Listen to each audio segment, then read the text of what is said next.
if you wish. These scallops, by the way, they are limited stock. You can see them on the screen, the squares and the circles. So I'm going to turn it to the front, and let's do some perforating and cutting. If I go through the various scissors and the perga Yes, cutters. please. I work on this piece, so I'll do a little bit on the front and a little bit on the inside and outside to show you how. So using the groovy guard, I'm going to use that to hold my parchment down. I'm working on the front over the super foam. Holding the tool upright, I'm going to make the first 2 holes. There. From there on, I'm going to hook 1 needle into the previous hole, bring it upright and perforate. How close you go to the outline, it is absolutely up to you. There is no right or wrong. If you're just starting off, then I would suggest keep a bit of space away, a bit of space from the outline. Yeah. It's really satisfying, this, isn't it? Yeah. I like the squeak. It's got that squeaky clean sound, but without the need to clean. It's perfect for me. This is perfect for me. So what I'm doing is I'm always going into the previous hole. What this does is it gives us the even spacing between the holes. Yep. Because if we did randomly with a 1 needle, we wouldn't get that even spacing. The 2 needle tool does that for us by going into the previous hole. I'm just going to do this much and go through the various scissors and perga cutters. So what we want to do next is, well, we're going to cut that. So we have options. We have the we have the ring lock scissors, the exclusives, and the perga cutters. So these 2 are just parchment craft scissors. They're going to work in exactly the same way. The difference being that, you know, for example, this one has got bigger holes for your fingers as opposed to this, and these work like tweezers where you just pinch. So like if you've got dexterity issues, these are great. So for me, I love my ring lock scissors. Barbara likes her exclusives. And Paul likes those, right? I've seen these nice. How funny. Okay. So it's just one of those things. But I do know that, you know, if you have dexterity issues, people who have they love these. Well, all 3 are in stock on the show, of course. If you don't forget the names of them, you've got pictures on the show page which relate to them. So I'm going to start with the ring lock scissors, and there is a few ways. Because I work with my parchment down, I hold my scissors this way around. No, I've forgotten how I hold my scissors live on air. Yeah. Perfect. Wait a minute. Perfect timing. So I like to hold them with the curve up. Okay.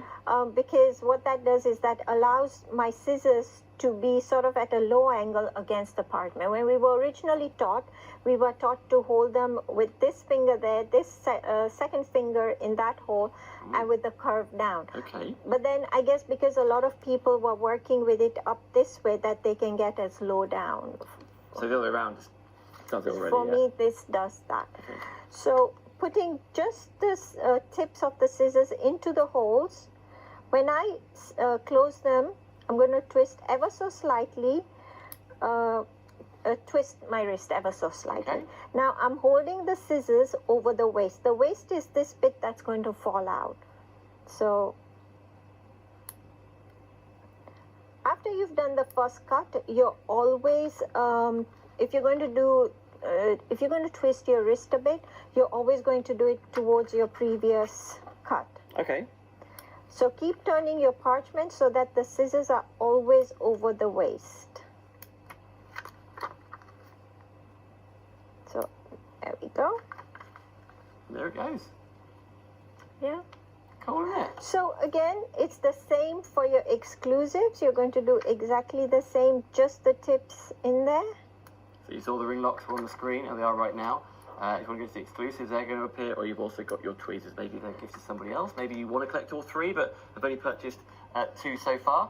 The exclusive ones are on the screen right now, 508312.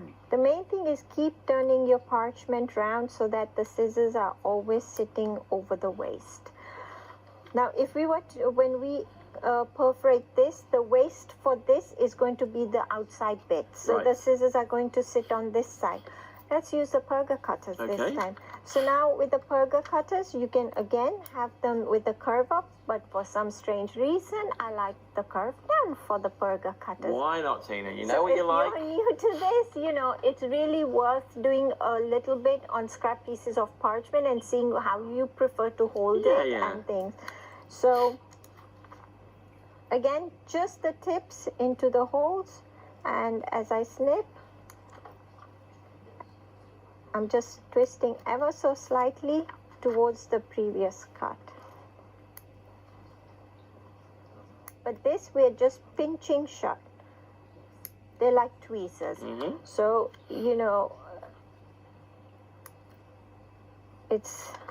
You know what, I know it's really methodical, isn't it? But isn't it satisfying? Isn't it relaxing? Like, there's no big whirring machine on this. We're not on the internet with this. We don't need a die cutting machine. There's no scan and cut going. There's no embroidery machine going. You can absolutely take your time. It's kind of twofold with this, because the images, when you're drawing, for want of a better word, come together really quickly. But I know part of the big part of the appeal for traditional parchment craft is how long it takes. Like, you can slow down with it if you want to. You can take your time. I think it's really, really relaxing in that sense.